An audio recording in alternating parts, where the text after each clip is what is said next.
There are so many things to explain about Joystick. I already covered some topics in a video which you can check later. But for now I want to explain some mistakes that you need to focus. There are 3 types of joystick settings available in our game: the wide, medium and narrow. So let me clear their values shortly. If you want to move your selected player's direction fast, then you should go with narrow joystick. And if you want accurate direction movement but with a little slower speed, then you can go with wide. And also, there are 3 options for the movement type of joystick: fixed, movable or off. So talking about the first point, the necessary directions.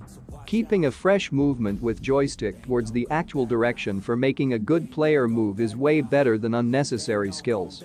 But how? Well, to master the player control, you need to have some experience with this game.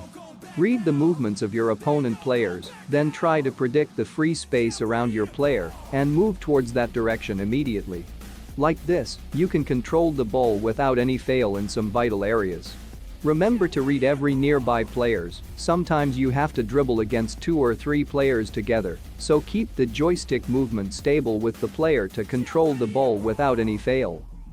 The next point is stop while run.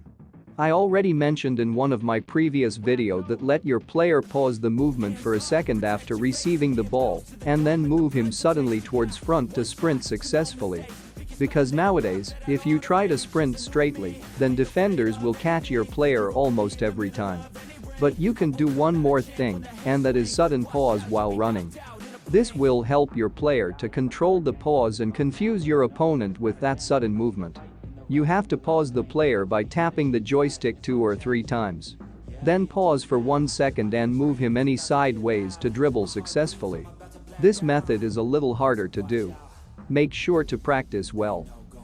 The last point is hold and release dash.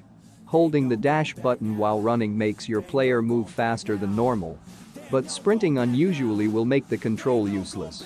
Just understand the position of your opponent defenders and make sure to keep a minimum distance within that defender and your player to react the necessary movement.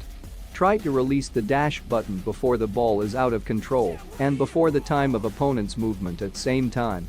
With this, you can avoid the unnecessary miscontrol. So these are the 3 important things to remember.